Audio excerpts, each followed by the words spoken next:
Welcome back, everyone. We have a new guest with us today from Malta. His name is Noel, and he's going to be talking to us about the Maltese language and also a bit of the history of Malta, I would think, as well. Welcome, Noel. Hello.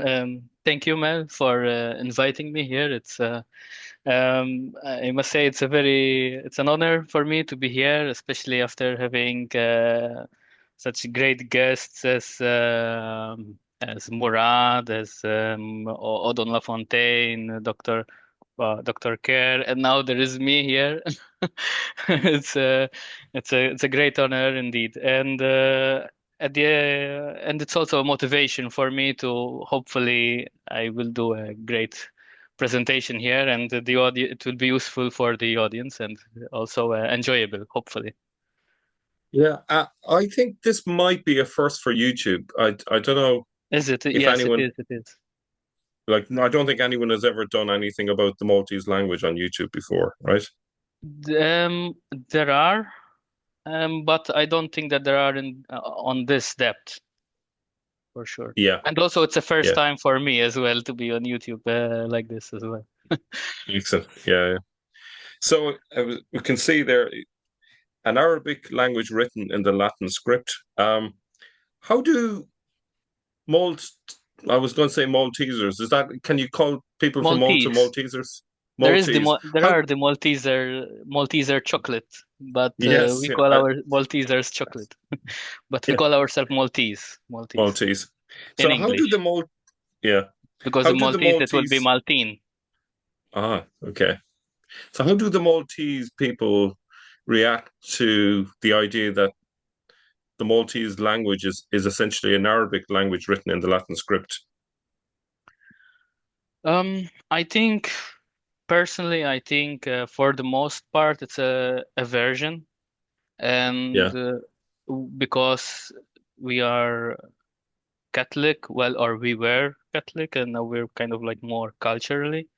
But we surely don't want to be associated with Islam, and so we kind of identify ourselves more with Europe.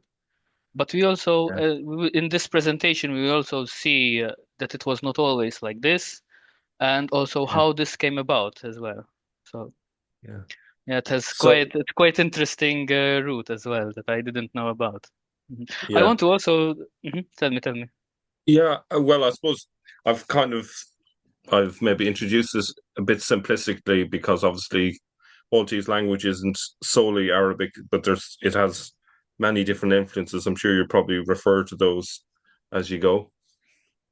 Yes, and we will be also. I was surprised as well while doing this presentation, how of influences that are not normally are talked about, at least in the general discourse, let's say, as well. Okay. So it will be quite interesting. Okay. So how did this title come about? If you remember, a year and a half ago, we met in Malta, and we were talking, and then when you invited me to come over, I was thinking, what did we actually talk about?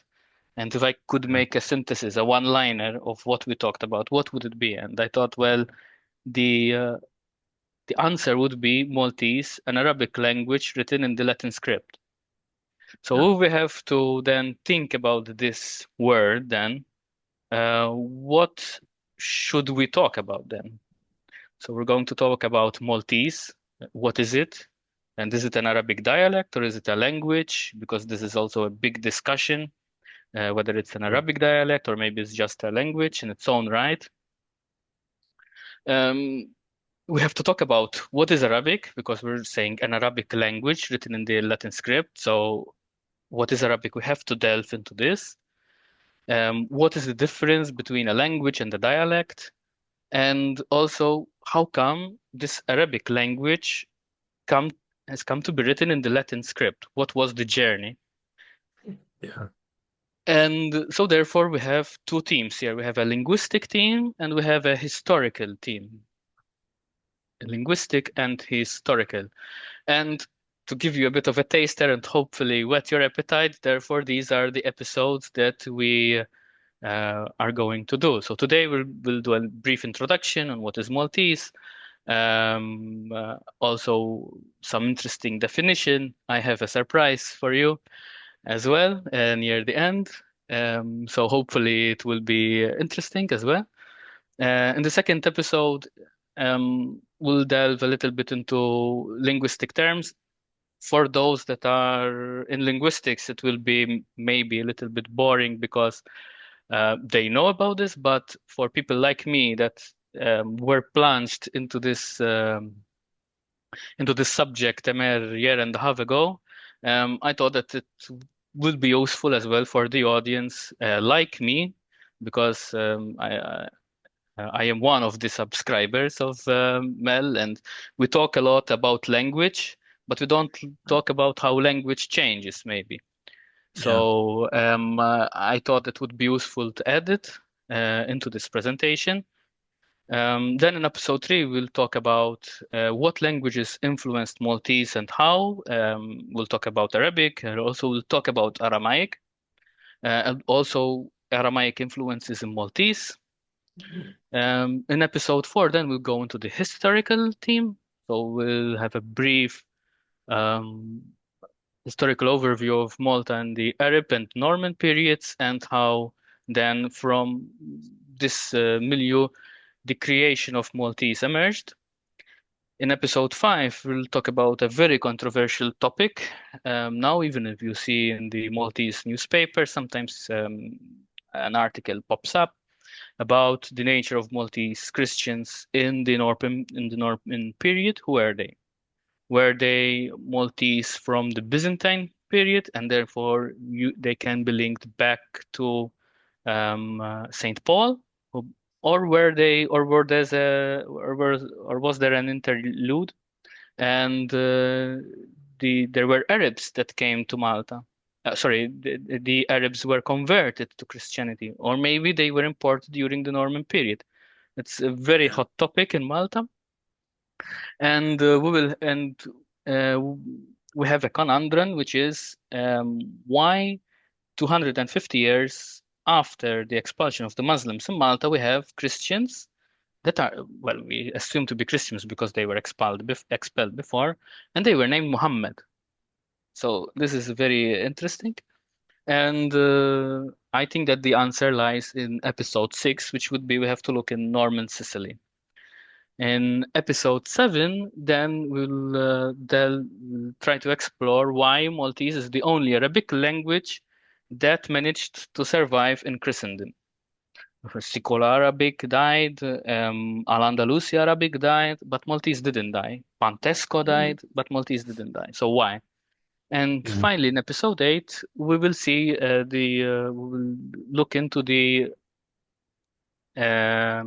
script, how what evidence we have of the written Maltese, and how um, it was it was written in the Latin script. It was We have very interesting examples of alphabets that are half Latin, half Arabic, all Arabic, even others that are a little bit invented. And also we'll look at the current and future state of Maltese, and whether it's bright or not. This doesn't seem to be very bright from at least it's not only my opinion, but quite a lot of people think like this. And we'll explore that briefly as well. Before we start, I would also like to set the record straight about who I am. I am native speaker of Maltese.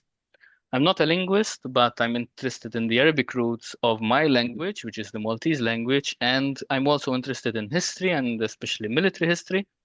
I have some knowledge of the Arabic script and um consider this presentation as a literature review of, Yeah. of what is out there in the literature. It's not for sure there are articles that I didn't read, um, but I did. I did a quite a decent job, let's say, and therefore I will try to do my best to give an accurate presentation as possible. And well, comments in the comment section are welcome. Uh, Also, while doing this presentation, kept coming into my mind, is this maybe a case study of a people discarding a language for another? When we talk about the content of this channel, which is what happened in the 7th century, from where we see the Aramaic give way to the Arabic, and I see it happening in front of my eyes. Maltese giving way to English, and also during the history, how the Arabic changed into Maltese and transformed. So it's Actually, something. Mhm. when I was in Malta, I was surprised how prevalent English is in the culture. It's like it's the privileged language. It's the language everyone wants to be able to speak, Yes, and yes, it you get the impression people feel that Maltese is inferior, and I think it is. It is that's my actually, sense. it is actually, and we'll see as well in the presentation, there are theories of how this came about to be, because it was not always like this. And in fact, in Maltese, we call Maltese as the language of the kitchen. So because like if you're speaking Maltese, it means that you are uneducated. Um, this idea started to wane after, I think, after independence. Certainly, it was not prevalent when I was young, but suddenly there is an undercurrent of it again. Maybe it's not so people don't think of it like this, but I think it's one of the factors. And that is, unfortunately, it's manifest itself in Maltese not teaching their children Maltese anymore, but teaching children instead for other reasons, not for other reasons as well, not only this. But I think this is an undercurrent Yeah, that's flowing, I think. And yeah, therefore, I would like to dedicate this presentation to the Maltese nation, because the first step that you have to do in order to care for something is to know its history. If you know its history, then it's easier to care about it. It's easier to make projects, to try to maintain it, yeah. So and not to put it in the bin, let's say. let me just back up what you've just said, and I would encourage any Maltese viewers really to value your language while you still have it. It would be a huge loss to lose your language. So, there are a lot of nations who've managed to uh, maintain a bilingual nation or even a trilingual nation as well.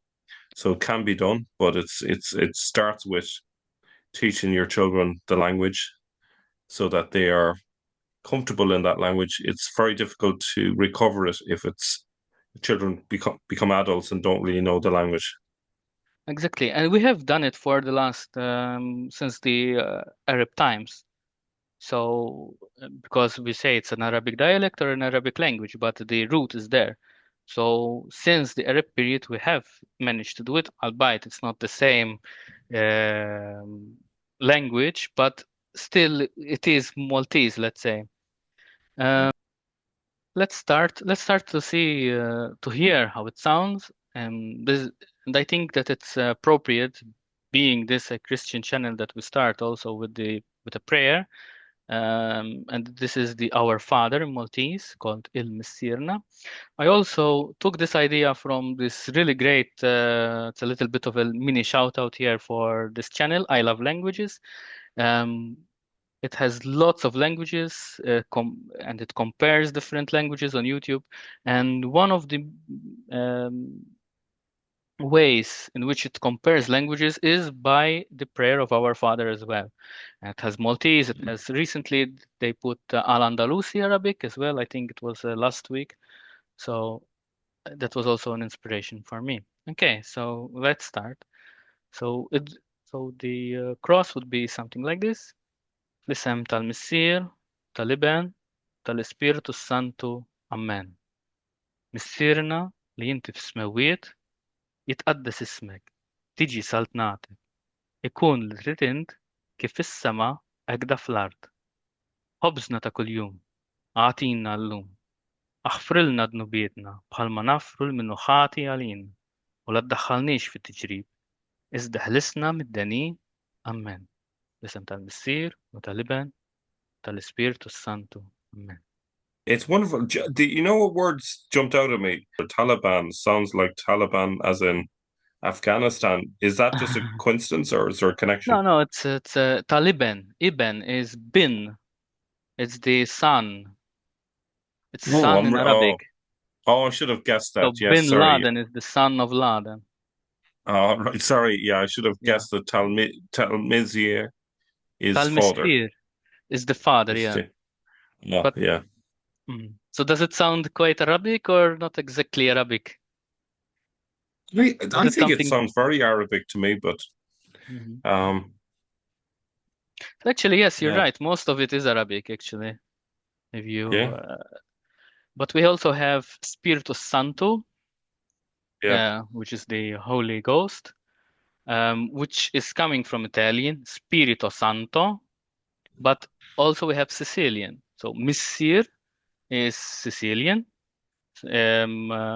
Actually, it's coming all the way from the Norman times, and then actually in medieval documents also it's we say, for example, Missiri Bonello, for example. I'm inventing, but you see it like that. And from Missir, you get the word Monsieur, and from Monsieur you get the word Mister. Yeah. So they are linked with each other. If you noticed the Spiritus Santo, in Italian it's Spirito Santo, but in Maltese it's Spiritus Santo. Why? Because in South Italian, they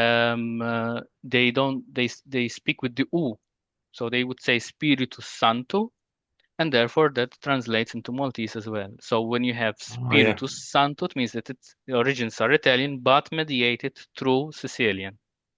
And we have Latin with Amen. And it's curious that Maltese is we don't say Amin like the Arabs or like the Orthodox, but we say Amen like the Latin. I mean, curious, not exactly curious because of the history, but it's curious that we don't say it like them, like the Latin or like the Orthodox, because the Orthodox they say Amin as well. Yeah. So actually, even just from this prayer here, we get a good overview of the language in terms of the influences already. Of an aspect, yes. An aspect, yeah. And you can see this one, for example, Missirna. So what is it? It's a Romance language, but conjugated in Arabic. Missir, na. Na is the Arabic conjugation of Missir. Or tal spiritu. So we get the Italian word mediated through Sicilian and with an Arabic article. It's also interesting, this one, Saltnatek. Saltnatek is the same as Malik, kind of, but we don't say, we say Saltna, or we don't say Malik, we say Sultan. Even for the Grand Master, he used to be called Sultan, the king. And that's also an interesting thing. So how would I describe Maltese if I had to, in general, so to have as a soup. Here we have a Maltese kind of one of the Maltese traditional soups, koskso. But yeah, we have the water, which is Arabic, or more specifically SICULO-ARABIC. Then you've got vegetables, so put Italian, Sicilian, English, and then some spices, some Berber, some Spanish, some French, some Greek. A little bit of Greek, not a lot. Where is Malta located? Malta located in a very strategic place in the middle of the Mediterranean. I remember in school, I remember it quite clearly, saying whoever in history class, whoever controls Malta controls the Mediterranean. So very strategic place. This is the country. It's mostly it's composed of two major islands, Malta and Aoudesh, called in English it's known as Gozo. This is something also that we have in Malta. We have a word for Maltese speakers and the word for the foreigners. If we have to look at the composition of the Maltese, so it's like who are the Maltese? So I thought, let me get this book. We will find it in the references by Cassar, published in 2003. It's like, what is the etymology of the 12 most common names in Malta? And we find a healthy mixture of Sicilian, Arabic, Italian, Spanish, SICULO-ARABIC. We even have one SICULO-Greek, and the 9 is Azzopardi, is 1/3 of the possibilities that it is SICULO-Greek. But we also have two curiosities. Well, one is not so much as a curiosity. One, so 9 as well. The other third is Sephardic, so Spanish Jew, which is not really surprising considering the Maltese link. But the other one, I was very surprised. The fifth, which is Zammit, it could either be SICULO-ARABIC or else Jewish Ashkenazi from Lithuania. This blew my mind. Yeah. So this is just a side note and interesting for also those who are the fifth most common surname in Malta, who are hopefully listening. So it really kind of gives a sense of the melting pot nature of Malta. Yes, you can see yes. names have come from all over. Yeah, the traces of the people from where they came or who conquered it. Yeah. So it has, throughout history, it has predominantly been written in the Latin script. And I say predominantly because not always. We have also Arabic, Holy Arabic, as we said, half Arabic, half Latin. The first recorded Maltese words are Maria, short and Mrammata in the census of Abate in 1241. And in the oldest written text of Maltese is a poem called Il Cantilena, written in the late 15th century by the judge and poet Pietro Casciaro.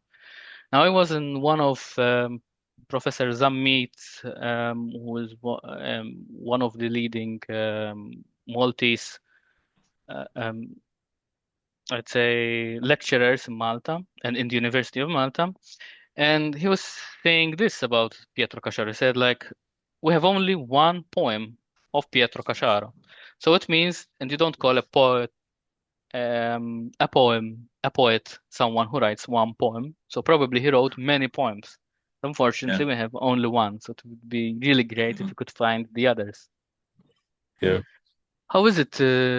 What is the Maltese alphabet? So this is the Maltese alphabet. The second line is IPA. I got this from Al-Jabra. So basically, I downloaded the database and I copied, for example, for A, what were they writing?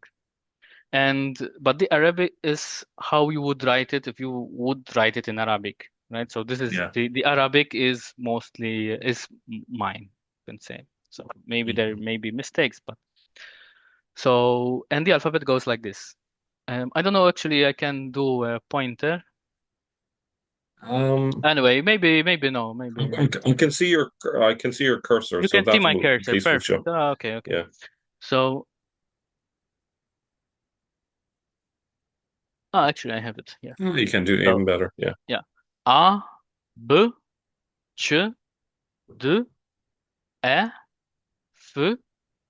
J, G, Ain. This is the Arabic Ain, but it's not pronounced anymore. So that's why I didn't write it. If you were going to write etymologically, you need to write the ein or the rein as well.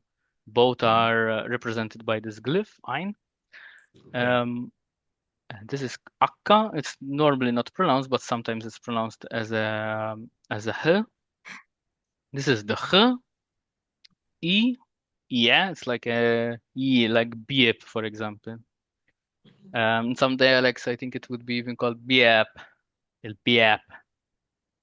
Yeah. But not in standard Maltese. Standard Maltese would be more e. This is y, k, l, m, n, o, p, e, r, s, t, u, v, w, sh, v, s. So you can see that, for The example, difference is that sorry. the last two Z sound identical to my ear, but there's just Okay. ever so slight difference. One is z, the other one is ts. Oh, I can hear it. Yeah, I can hear it. But yeah, that's Usually, with my experience with foreigner, well, or non-Maltese, it's the this one is that they cannot really hear when you are yeah. speaking. There was a study in 2016 in which I can actually stop this. There was a study and they found that speakers of Maghrebi dialects can understand up to 40% of Maltese, and Maltese speakers can understand up to 30% of Maghrebi dialects. Now, we also have always to consider what was said, because as we shall see later, some things are more Arabic and some subjects are more Arabic and others are not. That's So this, quite a percentage, though. Mhm. It's a good chunk. And from my experience, I so if I speak in Maltese and I go to Sicily and speak in Maltese, no one would understand me. Likewise, I never managed to speak with people from the Hijaz, whether they were from, I don't know if I ever met with Saudis, but for sure with Omanis. We couldn't understand each other, Egyptian as well. But I could understand, at least in simple discussion, and maybe not with the first try, but with the third try, maybe if I pronounce the ein as well. So I would say like instead of, let's say, Gaudish, I would say Gaudish, which a dialect in Malta actually still says it like this. They would then understand me. So with Tunisians, with Libyans, with Syrians, and with Iraqis, I managed to kind of have simple discussions, let's say. Yeah, And it's the amazing. first time that that I realized how close Maltese is with the Arab language was I was watching a film in Italian, because basically 1/3 of Maltese they know Italian from TV, and they were and the film was about an operation of the Carabinieri in Basra. I remember, I think it was Basra. Anyway, so they were searching for some person, and the Italians they didn't know Iraqi, and they had the interpreter and for effect, and he was talking with the boy in Iraqi, and I was understanding what he was saying. It's like it blew my mind. It's like, how come I am from Malta and I can go and I can have like at least a simple discussion in Iraq and they would understand me? So that was something. It kind of was very eye-opening for me, and it's the That strongest is, argument with the people that that they are averse. And I tell them, okay, go to Sicily speaking Maltese, go to the Arab world and speaking Maltese, and see how far you would get. yeah, that's amazing. Yeah, We're not going to have a philosophical discussion, but simple things at least. yeah. There was also a study by Zamit. This is coincidentally the same professor I was mentioning before. And what they did was they took a passage of the Bible, specifically John 2:1 to 12, and they translated from Classical Arabic, and they did 4 translations. One is from Classical Arabic to Maltese, Classical Arabic to Moroccan Arabic, Moroccan Arabic to Maltese, Lebanese Arabic to Maltese. And they compared how many literal translations they could do. And most of them are actually 50% literal translations, as you can see. And as well here, they're also highlighting that, of course, this has to be constrained to this paragraph and the subject. But in any case, it's quite remarkable. You've got 46% of literal translations. Let's go a little bit deeper now into what is Maltese. So what is it? It's according to Agius, it's a fusion of Semitic and Romance, or it's Vulgar Arabic and Italian, a mix. For example, you have the word Meravigliani, which is you've got meraviglia in Italian, but with T and Ni, which are derived from the T is this third person singular present tense marker, and the Ni is also a suffix coming from Arabic ultimately. Or conversely, you can have sakranats.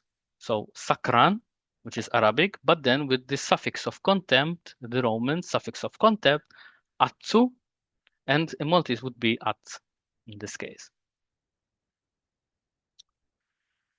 If we look at the lexis, we've got basic concepts are Semitic, more culturally sophisticated are Romans and Anglo-Saxon. Anglo-Saxon meaning that they're coming from English, basically. The ecclesiastical terms are more Romans, whereas the commercial and scientific are more English. Here's saying kind of the same things in another article by Zammit. What's interesting to note is that there are no loanwords from modern standard Arabic. The lexis is coming from North African Arabic, although some have a Berber substratum as well. So not directly Berber, but coming from North Africa.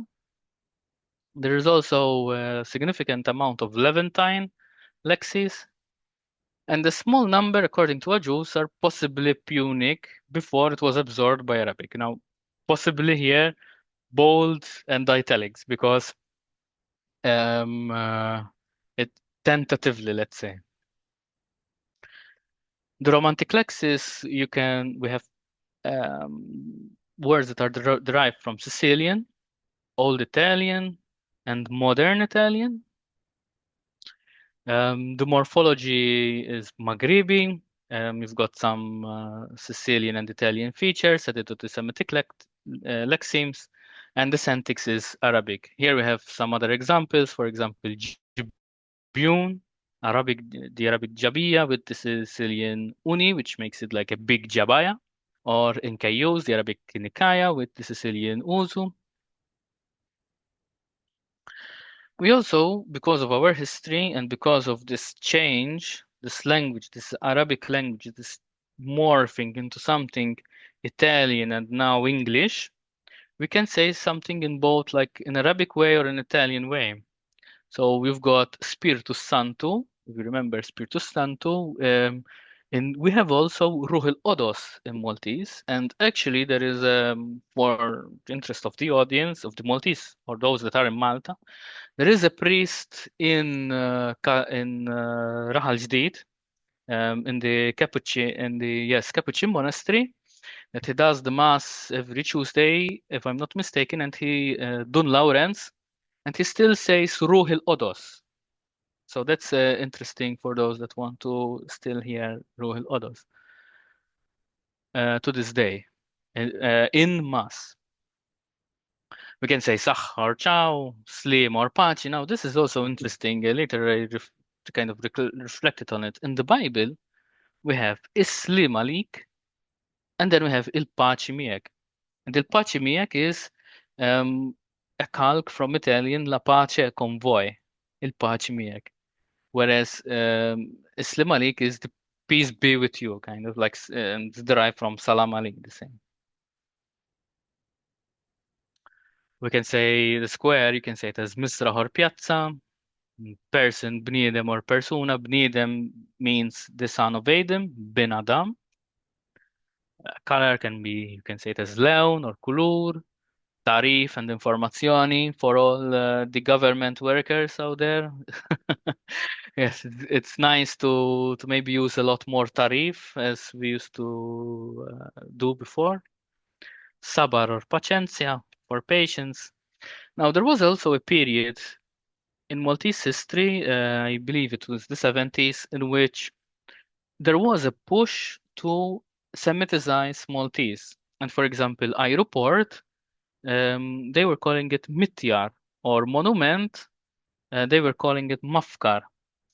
Mafkar kind of got more traction than monument. Mityar didn't do so well. And finally, we have the United Nations. So you can say it either in a Arabic term, which is Jnus Mauda, or else you can say it more in the Romans, which would be Nazioniet Uniti. And I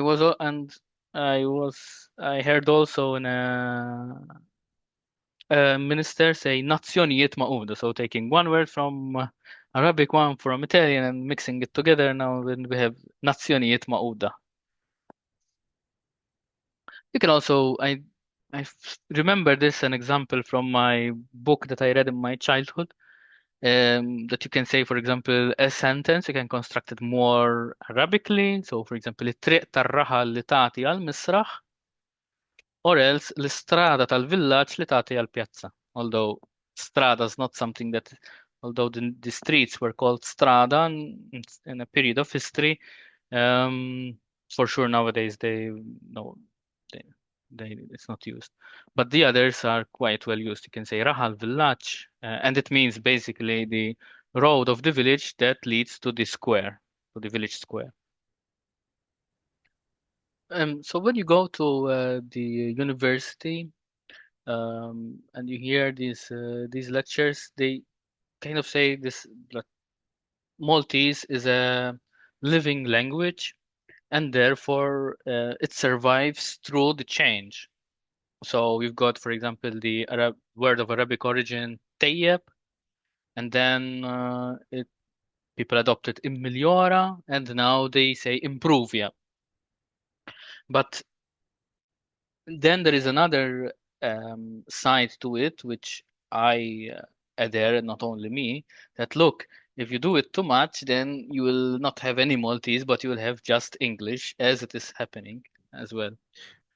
Yeah, one thing I noticed is the English tends to be connected with the commercial side of Malta. It seems to be creeping in that way. It's that English seems to be the language that business is done, and that's where you lose a language because that's where But where an also awful lot of not, the communication is going on. but also in other things, for example, as in this case, tayyip, we already have a tayyip. Why would you improve? You have tayyip. At work, for example, they say تكمبارا. Why تكمبارا when you have تقبل? So it's so it's okay. It changes, but changes or you maintain it, and it's a big discussion in Malta at the moment. There are some that think like me, more that think more like let's embrace this change, and who knows where. I think I actually, those that have my view, the fear is that look, we will lose Maltese and we'll just like forget about everything and just start immediately to speak in English. Yeah, for those that want to read into more detail, they can pause and read this paragraph. What is of note mostly is that that the last sentence. What is particularly interesting about Maltese is that items of Romance origin can be subjected to patterning following the root pattern morphology more typical of Arabic, or vice versa. So you have an Arabic word and you subject it to the grammar rules of Romance, or you've got a Romance word and you subject it to the morphology of the Semitic. Semitic, actually better to use the word Arabic in reality, as we shall see in episode 3, as argued by Owens. I couldn't make a point. I thought this paragraph was really uh, was really great. And what is the contribution of Maltese to Islamic origins, which ultimately um, is the subject of this channel. So Maltese offers a uniquely resource-rich field of historical linguistic study because of its long documented history. So it is the dialect or Arabic dialect, which is the longest recorded. It's the only peripheral dialect that it has a language academy, um, published reference grammars, dictionaries, mass media, press, on robust online presence, an ever-increasing battery of digital tools, linguistics, trained linguistics in the dialect itself, and therefore it sheds light as well. We have to remember that it has no influence from modern standard Arabic, so therefore it can shed light to the old Arabic.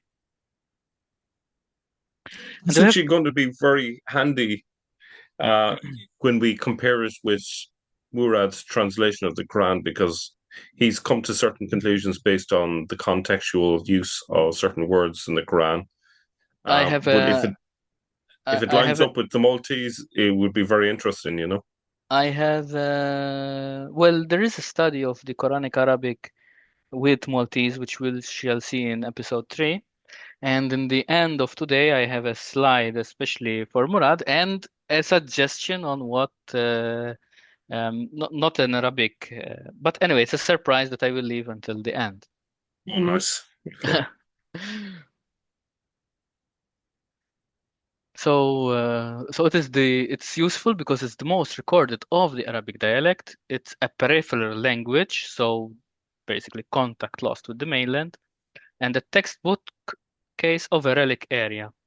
And therefore, as I said before, it can shed light on the state of Arabic in the early days of the Arabic expansion. And this is Excellent. according to Borch and to Wilmsen.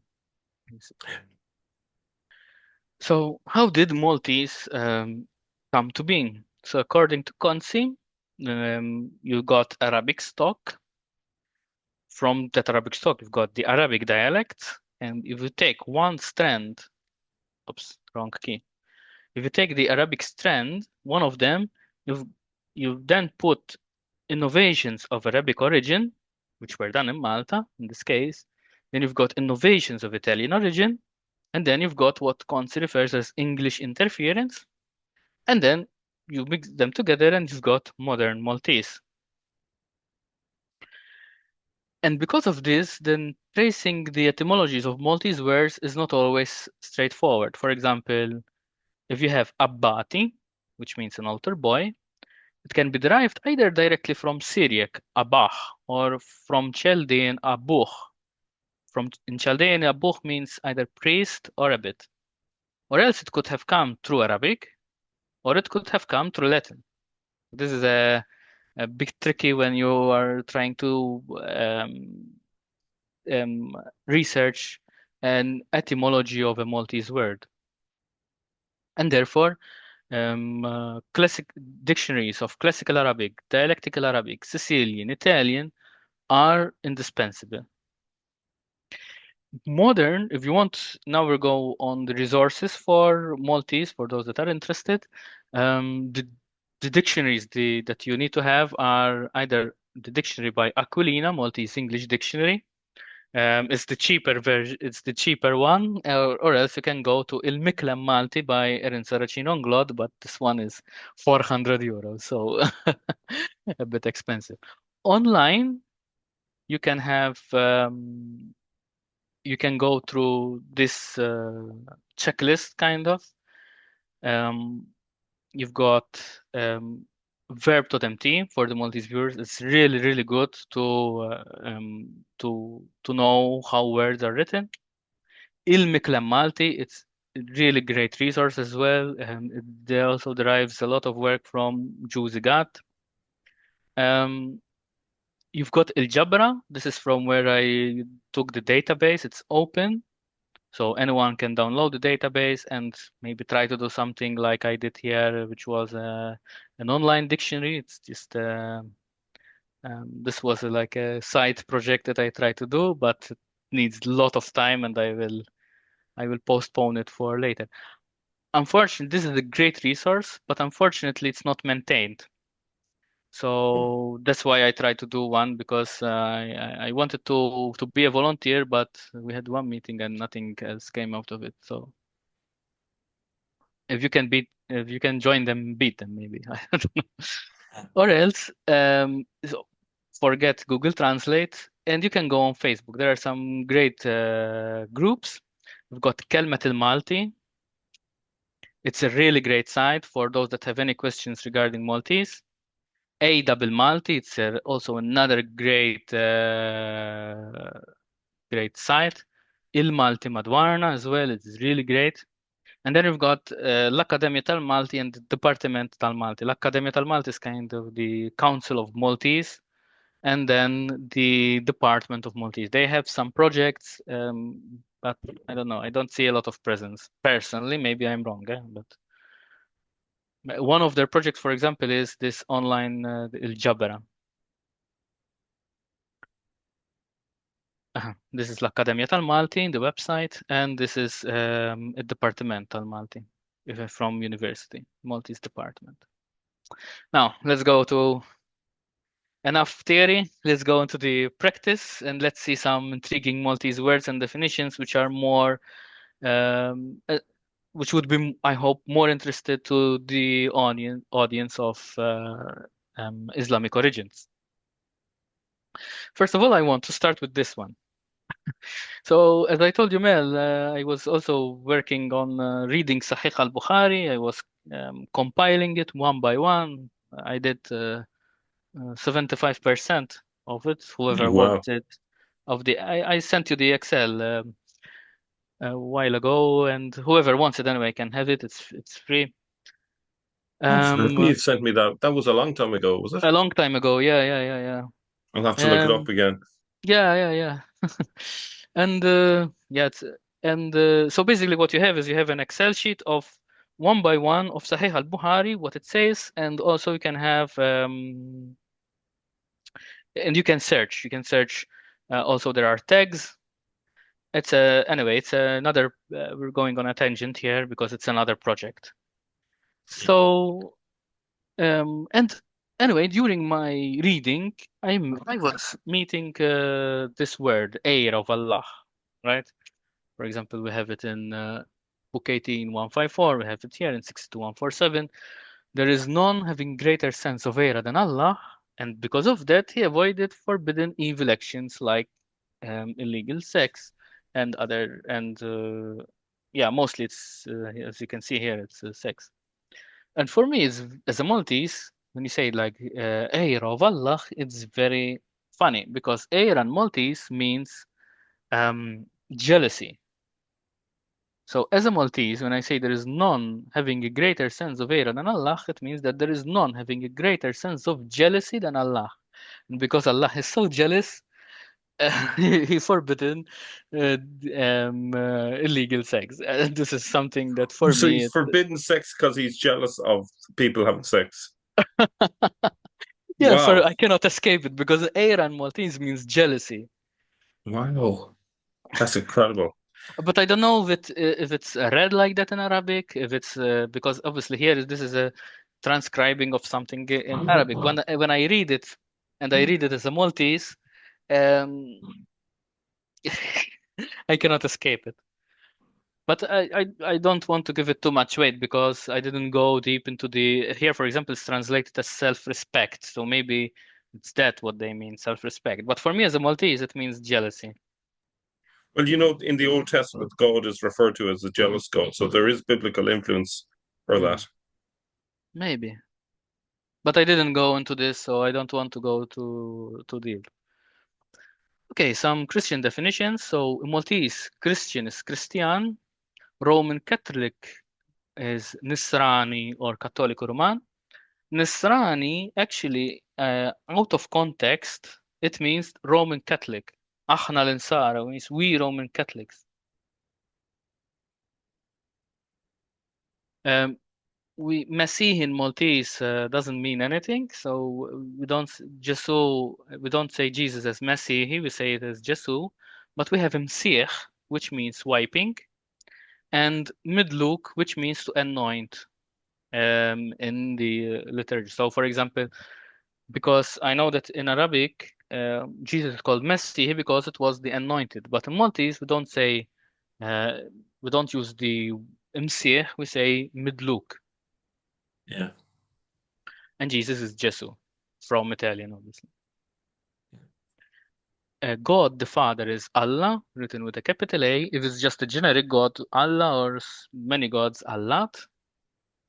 Lord is not Rabb, like in Arabic, but Mulay, which is also coming from Arabic, ultimately from Wella or Willa, this is Maltese, to renounce or to cede one's property or rights to another.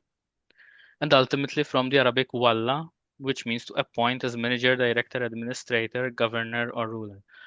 I must say here I made a little bit of disservice to the Dictionary of Aquilina because both the previous slide and this one's the definitions are taken from Aquilina, the Dictionary of Aquilina. And though Satan in Maltese is shaitan, like in Arabic, shaitan. In Maltese is shaitan. Now, we're getting to more interesting stuff. Zamzam. Yeah, the Zamzam well, basically. So in Maltese we have min zamzam. Today we still say it, min zem, which means like a very long time ago. But in Aquilina, actually, it's written that it could mean maybe from the time of the Muslims, maybe, it's speculative. Vassalli recorded it as from Zmin Zimzam, and Zmin Zamzam is recorded as well. So it kind of reinforces that there could be a link to this Zamzam.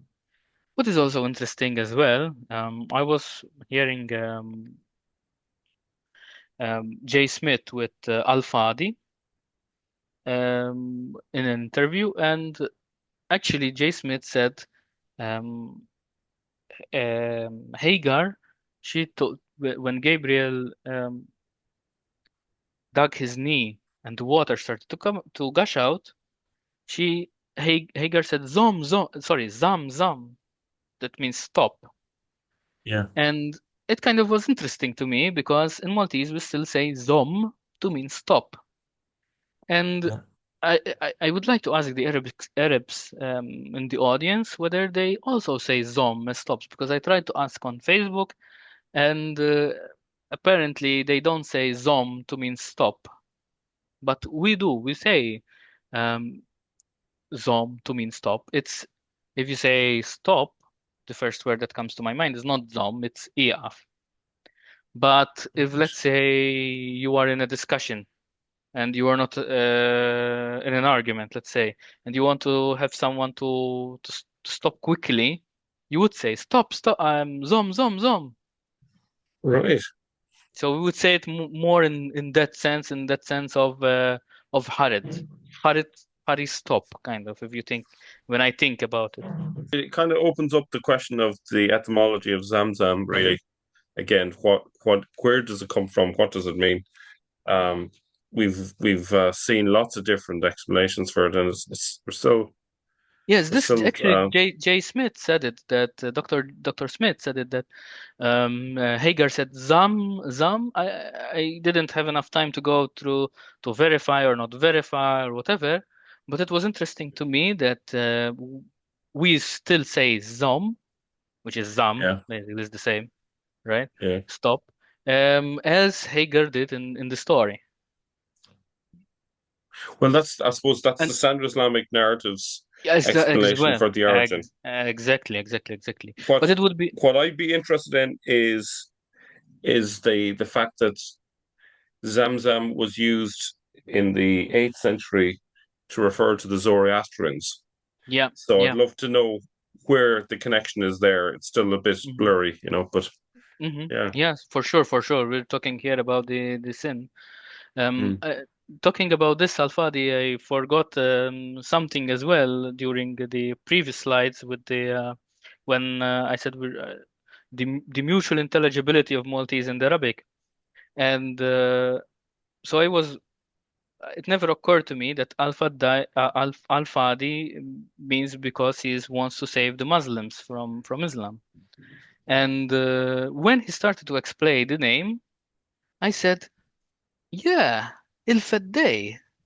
But if he didn't explain to me, if he didn't explain what his name means, um, um, I would never come to it. And that's why I love really to hear Murad when he's when he's invited, because it's I really learn a lot about my language, because he says, the etymology is this and this and this, and it's like, yes, wow, I never knew about this. Oh, that's interesting. Yeah. Hmm. Okay, dawa. Now, dawa, Wow. it means proselytizing, right? Yeah, that's what we've been told. Yeah, but not in Maltese because it means Oh, swearing. no way. So, yes. So for me, when they say like the dawa guns, to me it means that the swearing people. That's Not. incredible. Not in Mhm. the good sense, in it as it means like To to use swear. obscene language and No, that no, kind of no, thing. no, not being vulgar. To swear. Swearing an oath, No, prov. swear against. I will give swear. I will give example actually. Sorry, I don't have example. Yeah, Yes. We say so. For example, when you swear, when you are profane, I think profane is also a good. Not profane. When you're mentioning religious, not specifically Christian names, because we are a Christian society, God or Our Lady, or the saints or Jesus, in vain, and usually you say ha, and then you say the word. Let's say Allah. yeah. All right, or like that, and that is dawa, ettidai, swear. So essentially, it's taking like if you use it about God, it's taking the Lord's name in vain. That's dawa. Yes, and Wow. if it precedes with a ha, Yeah, because ha, we were always told that it means serves him right, but actually we also have like another Wettinger has as we shall see. Well, actually, I can make them now. Says no, actually it means burn, because it was always translated as siarso.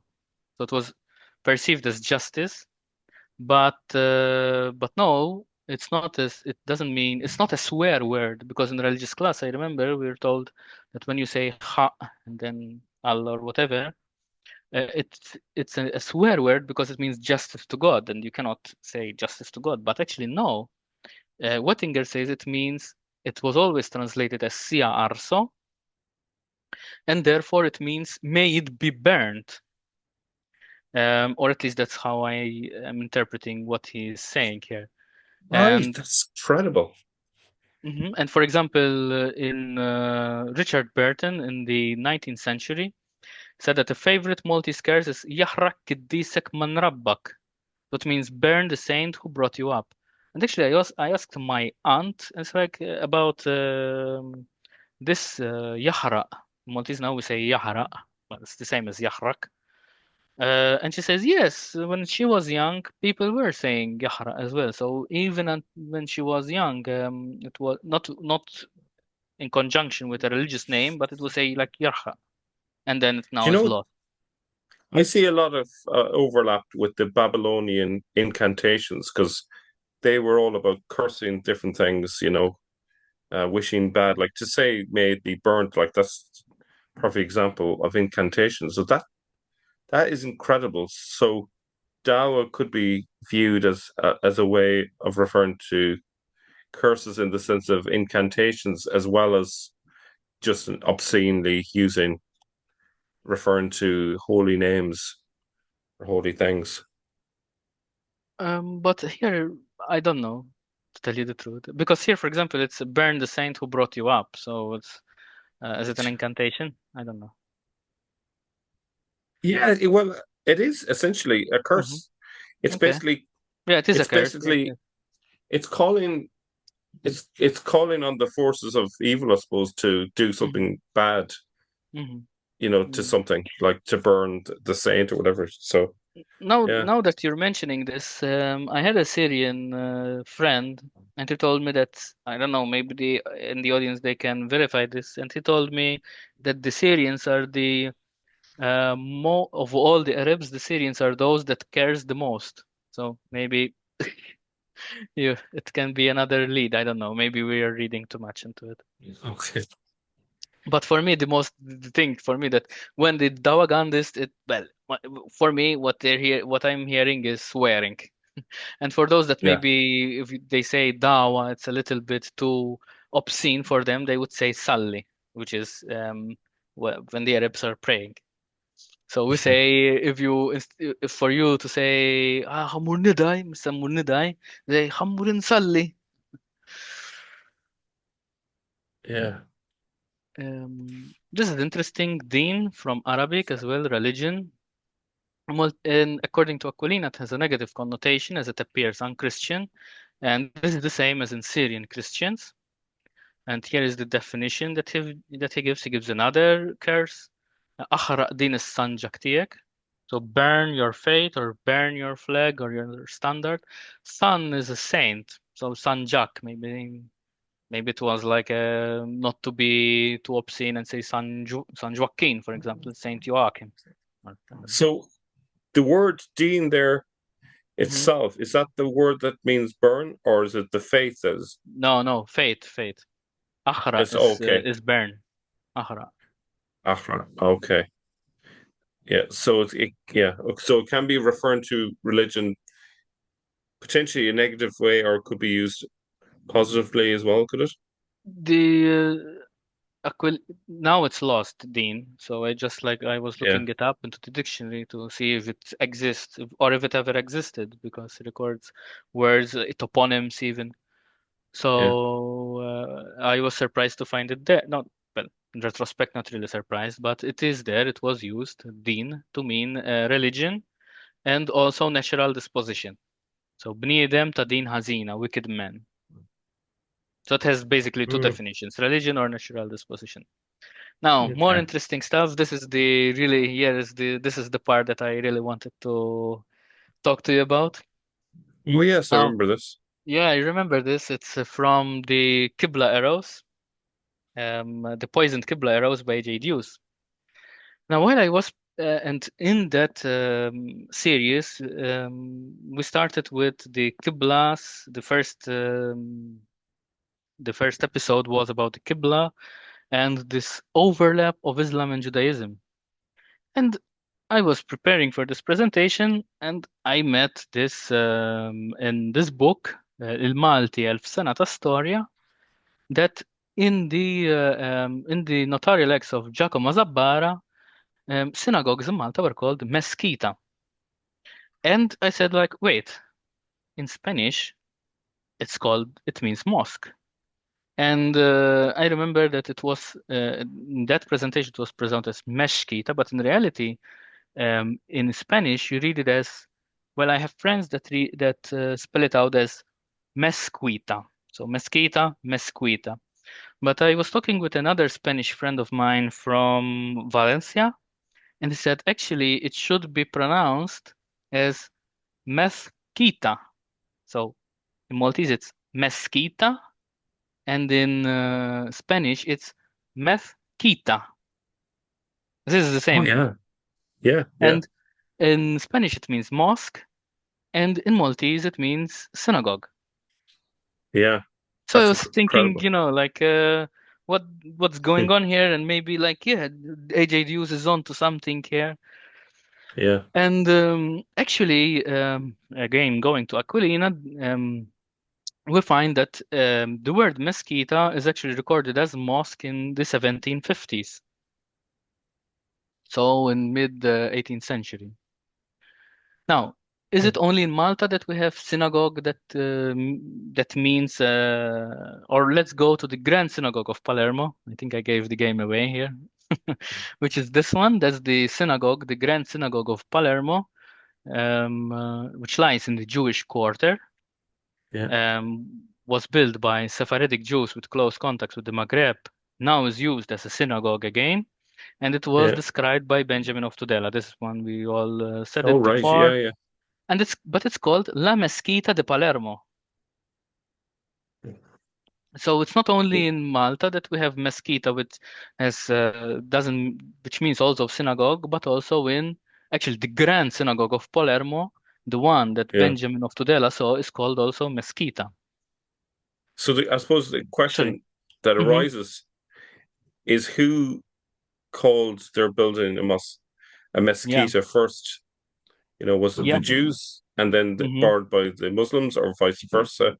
But I can't Let's. imagine Jews using the Muslims' name for their building. I can only imagine it the other way around. I have some But maybe surprises I'm for wrong. you because not everyone agrees. Oh, We'll see. okay. Yeah. Because I have some new information on this. Nice. Yeah, yeah. Actually, which I discovered I think 2 weeks ago. So I'm very excited for this. We'll see. Oh, brilliant, brilliant, So brilliant. I you've love got that. Maltese mesquita. With Mm, Yakulini, you've got Spanish mesquita, or from the mhm. Italian mesquita. It's the same, just how you write it is different in Italian. Yeah. And in Wikipedia, it was written when I sent you before that screenshot. It was from Castilian. Now we go to Wikipedia today. It's coming from Spanish, but in any Yeah. case, it's the same. So it's not a big deal. Yeah. And from Mesquita, we have ultimately the English mosque. Yeah. And it's said that from Mesquita is derived from masjid. And Wettinger says maybe in Maltese it was Mesquita. Hmm. I don't know why he said it there, but we'll have a screenshot, I believe. But its derivation is from masjid. Now, the thing is this: are do the Jews call their synagogues masjids? And actually, in Malta, yes, they do call masjid a synagogue. So Yeah. not only do we have this duality in the Romans, which is mesquita, but we also have it in misjet. Here he's saying it. Look, mesquita. Mm, here, mesquita. So we have a toponym of in this not in the notarial archives of Tamizjet, which is a field, right? And of course, the field was referring, according to Ettinger, to the Jewish synagogue, which merely, so this was a field outside of the old capital city of Mdina in Malta. Mhm. And it was called Tamizjet of the synagogue. So um, we have this duality both in the Romans word, mesquita, and in the Arabic word, which is masjid, Yeah. at least in Malta. Not, yes. Now, we have also to keep in mind that according to Dalli, the Jews in Sicily and Spain were Jews who spoke with Arabic but wrote it in the Hebrew script. So they were very conversant in Arabic, but they were writing in the Hebrew script. So they were writing Arabic but in Hebrew. Yeah. Now, we have examples of this as well. It was discovered in the Vatican as well, of poems written either in Malta or in Sicily, of in Arabic, but written in the Hebrew script. Now, when I read Dalli's article, I thought that they just spoke Arabic. But I was listening to Henry Abramson's series on Sephardic Jews, and he said that they spoke not only Arabic but also Hebrew. So just Yeah, to that's good. keep it a little bit in mind. But at least they Yeah. knew Arabic and they wrote it in Hebrew. Yeah. Now, I've got this really great comment from the linguist. And basically, I want to focus on the where it's with the green highlighter here. And they said that the Arabs' masjids are named after the synagogues of the Himyarites and the Ethiopians, masjid, masjidi. And the question, so basically what the linguist is saying is kind of the contrary, that the Arabs took it from the Jews. And this is in the comment of the video of the first video of AJ Dew's paper that you uploaded. Now, if we see, do we have any connection in Malta? Well, we have to remember that Yemeni was a major component of early Muslim settlers in Spain. So we're talking about where the Himyarites are. And also, the military commander who took Malta in 870 AD was named Habashi, and Habashi means Abyssinian, which basically means Ethiopia. Yeah. So even until the 870, there probably can be links. So I think these two facts kind of reinforce the linguist's argument that the masjids were derived from the synagogues, and then the Arabs took them. Now, Yeah, can I just yes, make a comment there? yes. So I think It's that not the makes a end lot of of the sense. story, yeah? No. But Uh-huh. just as I'm thinking of it, like the word synagogue is actually it's a Greek version of it. It makes sense that they would have a Semitic version of it. Mm-hmm. So Mm-hmm. we shouldn't be surprised if they have got a word for synagogue, which is Mm-hmm. mesjid, Jews, you know. Mm-hmm. Mm-hmm. So this makes sense, and for it to come from the Himyarites, that's interesting as well. There was a big Jewish community down there, so all very interesting. Now, so if we have on a timeline in Maltese, we have late 1500s Mesquita and Maltese, which means a synagogue. 1492 expulsion of the Jews. Which Malta was part of the Spanish realm, so they were expelled from Malta as well. 1537 we have the toponym Tamizjet. 1610 Andalusi Arabic becomes extinct. 1750 Mesquita Maltese means a mosque. Just to as a to recapitulate. Now, this is the interesting part. Al-Jallad, he says, no, mesquita, you cannot derive mesquita from masjid because it's phonologically difficult. And this is what he says. Masjid actually is a loan word from Aramaic, masjeda. So basically we have Nabatean Aramaic, masjeda, and from Nabatean Aramaic we have the Castilian mesquita, or the Spanish mesquita. We have the Byzantine Greek masjida, the Central Atlas Tamazic tamesjida, and the Arabic masjid. You can see that the A there, which is, I believe, is he mentioned it as the article. You can see it in Byzantine Greek, in Central Atlas Tamazic, and Mesquita. That makes sense, yeah. And where does the linguist comment play into this? I don't know. From masjid, we have the Maltese misjed. And if you think a little bit about what does it mean? Well, it means that when the Arabs came to Sicily and took Sicily, they were using two words for masjid, one Aramaic and one Arabic. Because otherwise you cannot have mesquita. If mesquita is derived from Aramaic, they must have been speaking at least this one in Aramaic and Arabic. Could you just go over that again? I Yeah, don't know if I'm trying to see if do I get it, but I'm not.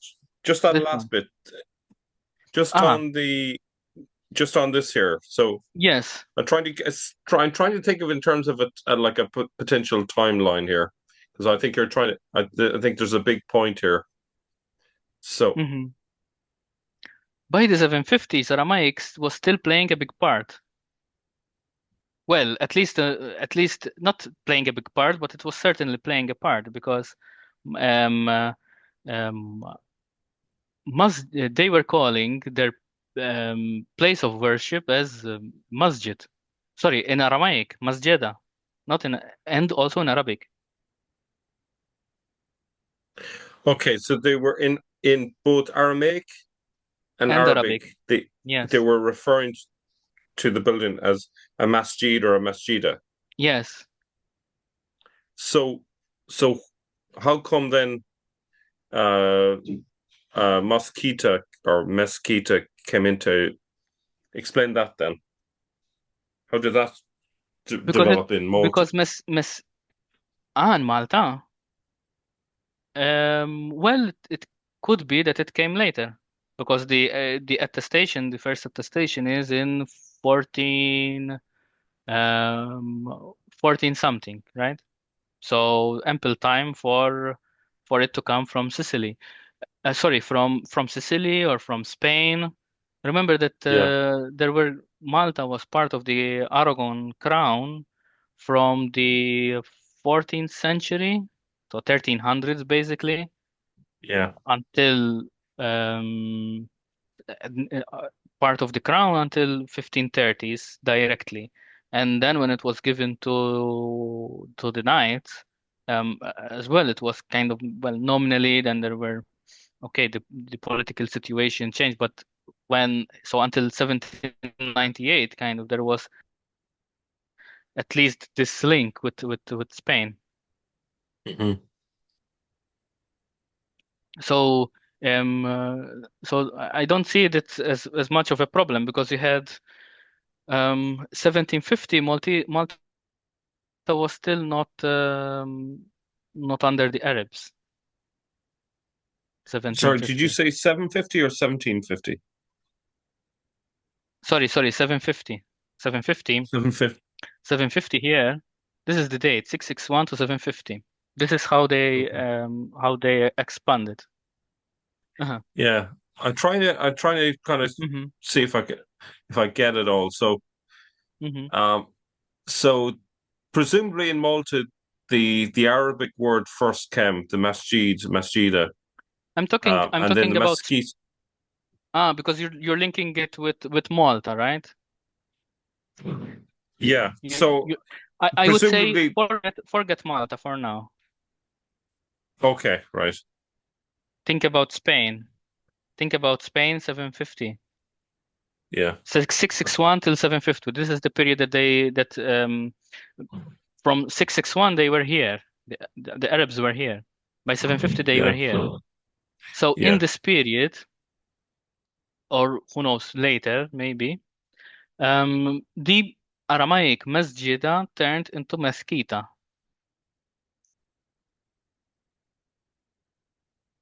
When the point that I wanted to make was mostly that we have a further evidence of the importance of Aramaic in the beginning of the um, of whatever it was that it was, right? Because here is, of course, this is according to the sin, especially Yeah, here, right? yeah, yeah, But in any case, there was some political change, and there were con, con the Arabs were conquering land. And yeah, by the time that they arrived here, they were calling their place of worship in Aramaic and in Arabic. What I want to focus here is that they were not just calling them masjids, but they were also calling them masjada, because yeah. you cannot get mesquita from masjid, you get it from masjada. So they must have been speaking Aramaic in Spain. I get Okay, you. maybe, Yes. yeah. Yeah, I get you. Yeah, yeah, yeah. Mhm. That makes sense now. It's a Okay. bit like the term Mahmed. If you go around the Middle East and into Turkey and so on, you'll find various forms of Muhammad, including Mahmed. But you can only get that if, first of all, it's pronounced as something like Mehmed or Mahmad originally, and then Exactly. it went from that to Muhammad. But if it started off as Muhammad, you can't explain why in Turkey, for Exactly. example. Exactly. So This is what I wanted to say. Yes, exactly this. yeah, so that's Yeah. another parallel. So we can see what's going on. Yeah. So It, let's just have a look at that again. Yeah, that previous slide. yeah. Okay, so it started off in Aramaic, and then gradually in Spain it became it's transformed, let's say, from Aramaic to Mesquita in Spain, and then spread from Yes. there. Yes, Uh, and it could have either gone because, and how it came to Maltese, it could have come either directly from Spain or it could have come from Italy as well. Because we find this word in Italy as well, in Italian as well, mesquita. Now, what that also tells me, and maybe I'm not reading, hopefully I'm not reading too much into it, is that the people that went to Spain, they would have been early Muslims, presumably, but they would also have been Jews, because what we're seeing here is that the word was mesquita, and it was used for not for just mosques, but used for synagogues, and Yes, then it became mesquita, and it still retained its connection the synagogue. to synagogues, Hmm. and this was true for centuries. Hmm. Um, so it's interesting then if we think about that you have Jews that traveled to Spain. They spoke Aramaic as well as Arabic, and they retained those Or or that vocabulary over centuries, even though they may have eventually lost touch with Aramaic and or they possibly could have Arabic. been not Jews, but maybe because they are synagogues. That's why you're calling it. You go on the line of because Yeah, as Thomas I'm Alexander just he had like he said that they were anti-Trinitarian Christians, but then they wouldn't call their place of worship a synagogue. And I'm not sure. yeah And the Arabs they call their uh, Canisia or something like that, if I'm not mistaken. In Maltese, we still do. We still call them Canisia. So. yeah. I'd say it's we like to put things into neat boxes, but probably Hmm. there was a mixture. Yeah, There's a yeah, mixture going on. So yeah, there's Christians, there's Jews, and yeah, proto-Muslims in the yeah, mix, yeah. The and they are using whatever terms work for them. mhm. Um, this is fascinating stuff. The importance I think that I wanted to make in this one was actually the importance of Aramaic, and we shall see Yeah. later that it had Aramaic is very, very, very important as well. Okay, so let's look at the Qibla Mm-hmm. now. The word itself. So if we compare the Old Maltese, and this I took from the book by Juzigat. So in Arabic it's Gharb, in Maltese it's Arb, in North it's Shamal, in Maltese it's Shmil, Old Maltese. Perfect match. Shark and Shark, and sorry, Shark in Arabic and Shar in Maltese, perfect match. But Janub in Arabic and Ibla in Maltese. So it's not matching only in the word south. Now, in east, we've got the kaf that changed to so it very well could be that actually probably is like this that the qibla changed to ibla. So from qibla to ibla. And we have other examples in Maltese where it changes between the and the k, sardo, kak, a, kurmi, ormi. Dialects that don't speak in the but just with the k or vice versa. And I had a colleague of mine that told me that actually in Cotonera, her relatives, at least 30 years ago, were still speaking with the Arabic kaf, the kaf. If we go to Wikipedia, unfortunately, I cannot read Lisan al-Arabic. It has too many symbols that are to each other. I cannot read it. So I had to do, unfortunately, with Wikipedia. Which means in Arabic it means either direction or direction to Mecca. As we saw, it means in this book, I found it in this book, it means south. However, how can it mean south when Malta is more east, south to Mecca? You mean southeast? It's more, yeah, it's actually east, east, south, something like that. So it's more southeast is the green line. Okay. Malta's here, so it's Oh yeah, I more see what you mean. It's yeah. It's a here lot is more the east south. than south. Yeah, Exactly. yeah. I get you, yeah. I tried to find with the Arabic groups on Facebook if someone else says like in Malta, but what I found was that in Syria they say south, only in Syria.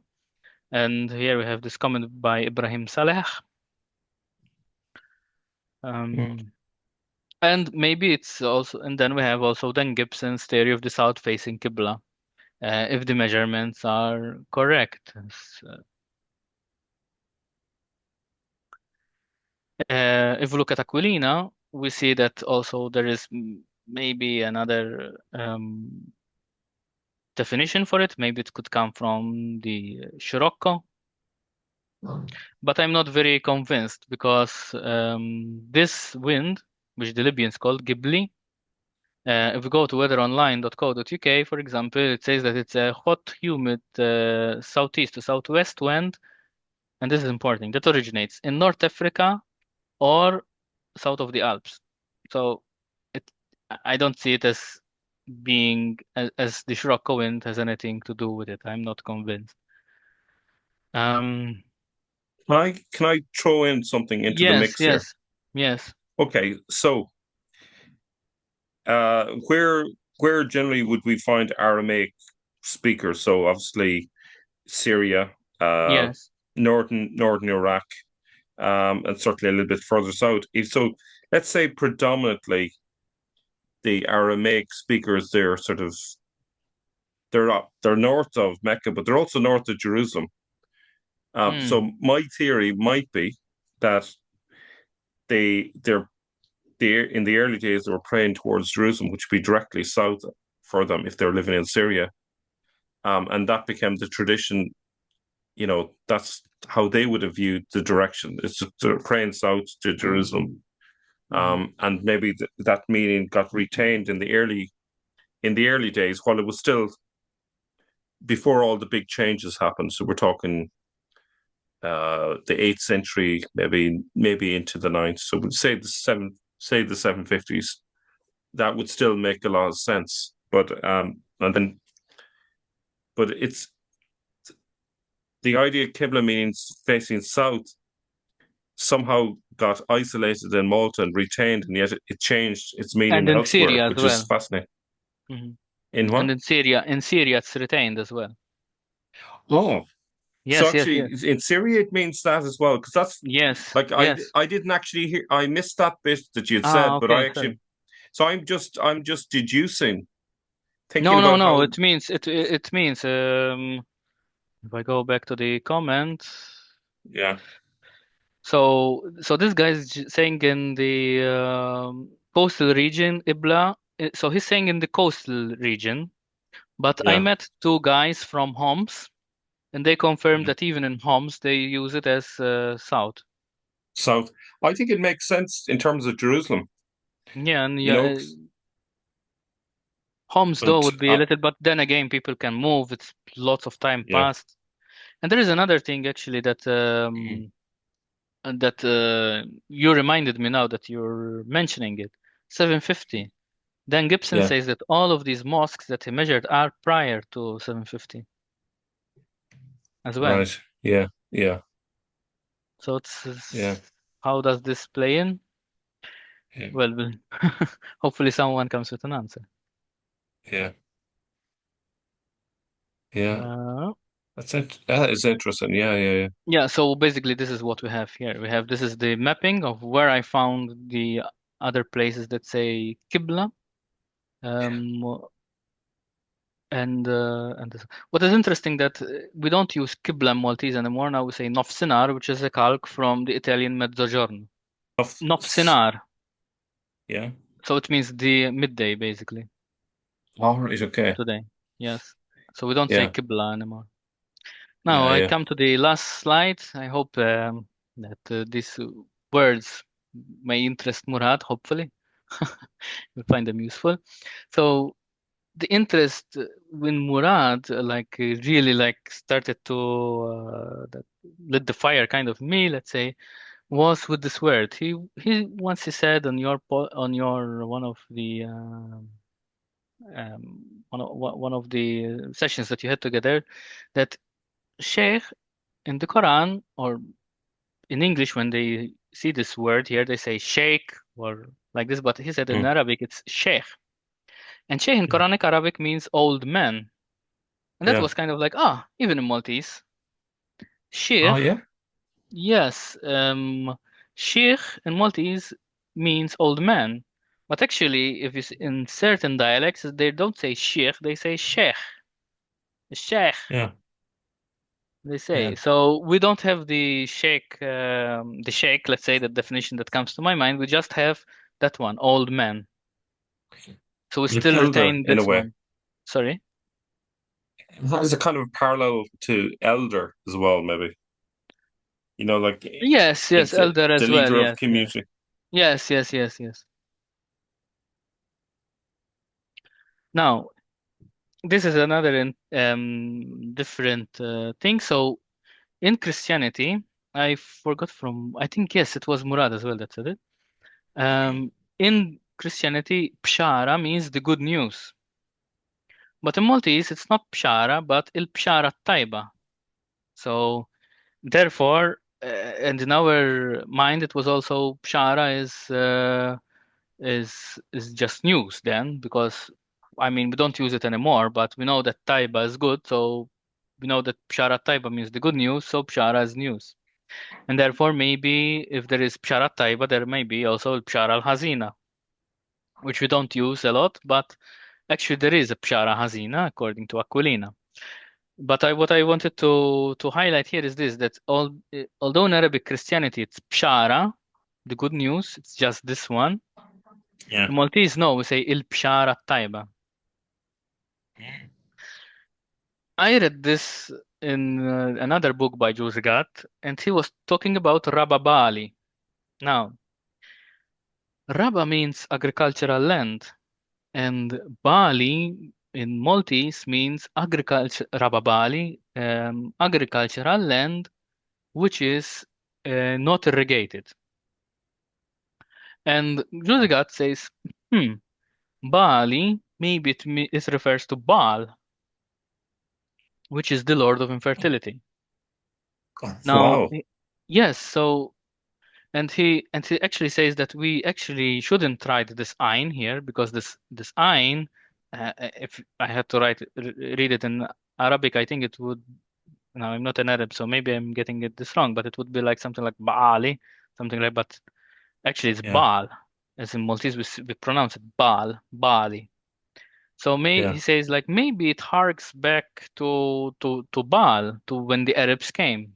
In Juzigat certainly doesn't attribute a Punic um, Punic etymology to it. It's derived from Arabic. So maybe this is a vestige when the Arabs came to Malta, a vestige of their Punic of sorry, not the Punic, of the worship to Baal. This is This is something very surprising. interesting. Yes. Yeah. Heaven is called Jannah, but hell is called Infern. So Jannah, do you remember the Jannah, the paradise Yeah. in Arabic? Yeah. So Maltese And heaven is called Jannah. Hmm. are they taking the other from the Latin, is it? Like Yes, yes, Inferno. yes. Inferno. Yes, yes, yes. Yeah, However, yeah. hellfire is Nar tal Infern. So the Nar then is from Arabic. Oh yeah. Firdaus doesn't exist in Maltese. I checked it in the dictionary according to the dictionary Aquilina. Okay. Yeah. Then we have also used Jnien and Jneina, and this is something which many Maltese unfortunately now lost. Jnien means not only a garden, but it means orchard as well.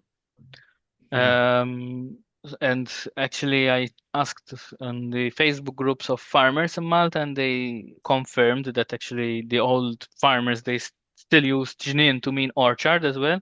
So government workers, one that is maybe still listening hopefully Before use you this go on, translation.